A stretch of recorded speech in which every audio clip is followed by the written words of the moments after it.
زاہدان کے اندر اجلاس ہوا ہے سمگلنگ کے حوالے سے، تو آپ اس کو کیا کہیں گے کہ جو ایران سے پاکستان میں سمگلنگ ہوتی ہے یا پھر ایرانی کچھ لوگ ہیں جو پاکستان سے چیزیں ایران سمگلنگ کرتے ہیں، جو بڑے لیول کے لوگ ہیں،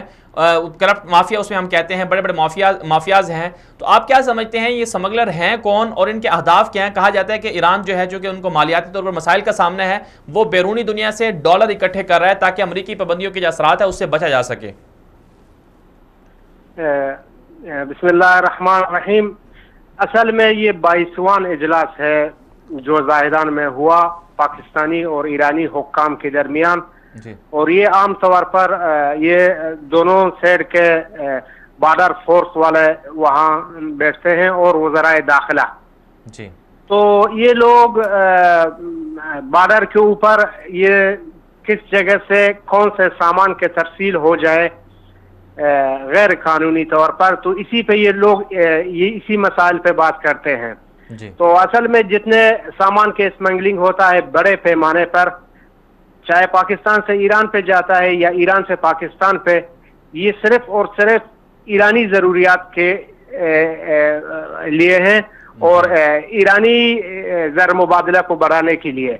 یہاں میں پاکستان کو سوائے وہ لوگ جو لاتے ہیں اور کچھ بھی نہیں ملتا ہے۔ ابھی مثال کے طور پر بڑے پیمانے پر بڑے جانوروں کا گوشت جو ہے یا گائے جو ہے، جو اسمگلنگ ہو کے ایران پہ جاتا ہے، وہاں پہ جو کمیلے لگے ہوئے ہیں تالاب کے علاقے میں یا چابہار میں یا دوسرا بارڈر کے جگہ پہ، یہ ان سب کا انحصار سپاہ پاسداران کے ہاتھ میں ہے۔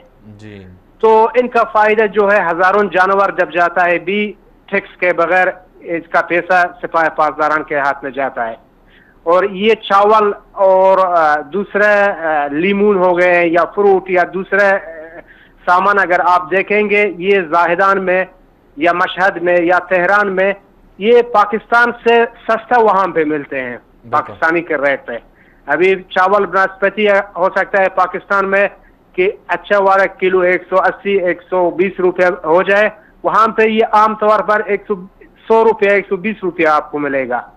تو یہ یعنی آپ کے عبدالقادر صاحب، یعنی آپ کے کہنے کا مطلب یہ ہے کہ زیادہ تر جو سمگلنگ ہوتی ہے بڑے پیمانے پر وہ ایران کے زر مبادلہ کے ذخائر کو بڑھانے کے لیے ہوتی ہے، اور ایران کی جو سپاہ پاسداران ہے اس کے فائدے کے لیے اور اس کی ضروریات کے لیے ہوتی ہے یہ۔ بالکل بالکل، اور وہاں پہ سپاہ پاسداران کے ذیلی شاخے ہو گئے جیسے بسیج ہو گئے یا دوسرے فورسز ہو گئے، ابھی ان کو وہ جو پیسہ سالانہ ملنا چاہیے بچت میں ان کے لیے، اس میں کمی آ رہا ہے، تو ان کو ایرانی گورنمنٹ تیل دے رہا ہے۔ تو بڑے پیمانے پہ سمندر میں بھی اور سارے بارڈروں کے راستے میں سے وہ تیل جو پاکستان پہ آ رہا ہے، تو وہ ریاستی سرپرستی پہ، وہاں سپاہ پاسداران کے سرپرستی پہ اسمگلر ہوتا ہے۔ اور جو بلوچ مقامی لوگ ہیں جو دوسرے راستوں سے چھوٹے گاڑیوں کے ساتھ، ان کو تو آپ لوگوں کو نظر آ رہا ہے، ان کو تو وہ جلا دیتے ہیں، مار دیتے ہیں اور نہیں چھوڑتے ہیں، وہ صرف انہی لوگ اپنے مفاد کے لیے، اور وہی تیل کا اجازت ہے جو سپاہ پاسداران دے رہا ہے۔ یعنی آپ کے کہنے کا مطلب یہ، جی بالکل، آپ کی کہنے کا مطلب یہ ہوا کہ جو باسیج فورس ہے، القدس فورس ہے، یا اسی طرح اور سپاہ پاسداران کی ذیلی شاخیں ہیں،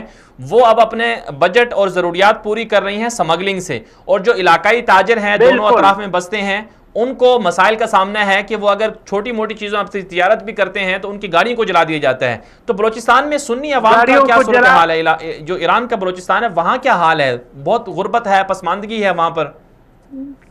جی ہاں، یہ اسمگلنگ ہوتا ہے اور وہاں پہ گورنمنٹ میڈیا میں چلا رہا ہے کہاں یہ بلوچستان کے لوگ ہیں، اور بلوچستان کے لوگوں کے نام پہ اس نے یہ اسمگلنگ ڈالا ہے۔ حالانکہ بلوچستان وہاں کے سنی کے لوگ ہیں، وہی غریب بھوکے ہیں، وہی ہے روز جل رہے ہیں، اور وہی ہے ان کے گھروں کے اگر حالت آپ دیکھ لو گے، وہاں پہ چولہا بھی نہیں چلتا ہے، کچھ بھی ان کے پاس بھی نہیں ہے۔ اگر اتنے بڑے پیمانے پہ یہ لوگ اسمگلنگ کرتے تھے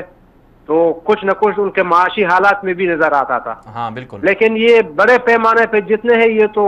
سپاہ پاسداران کے سرپرستی میں یا اس کے ذیلی شاخے جتنے ہیں ان کے سرپرستی میں ہو رہا ہے۔ یعنی ڈبل ظلم ہو رہا ہے، ڈبل ظلم ہو رہا ہے۔ ایک تو وہاں کے عوام کو حقوق نہیں مل رہے ہیں بلوچستان، ایرانی بلوچستان کے عوام کو، اور دوسری طرف سے ان کی جو چھوٹی موٹی علاقائی تجارت تھی اسے روکنے، اس پر بھی قبضہ کیا جا رہا ہے، اور قبضہ پاسداران انقلاب کر رہا ہے۔ بالکل بالکل اسی طریقے پہ ابھی وہاں پہ صرف اگر آپ دیکھو گے صوبے سیستان و بلوچستان پہ وہاں پہ پیٹرول اور ڈیزل اور مٹی کا تیل جو ہے وہاں پہ لوگوں کو ہر گھرانہ کو یا جس کے پاس گاڑی ہے روزانہ کے بنیاد پر 6 لیٹر یا 10 لیٹر یا 20 لیٹر یا ماہانہ 200 لیٹر پیٹرول کا ہے. تو یہ چیزیں ان کو ملنی چاہیے. ابھی یہ چیزوں کو ابھی بھی ان لوگوں نے بند کیا ہے اور یہ جو بلوچوں کے حصے میں بارڈر کے لوگوں حصے میں ہے وہی اوپر سے کاٹ کر ان کو بھی اسمگلنگ ہو کر پاکستان اور افغانستان آ رہا ہے.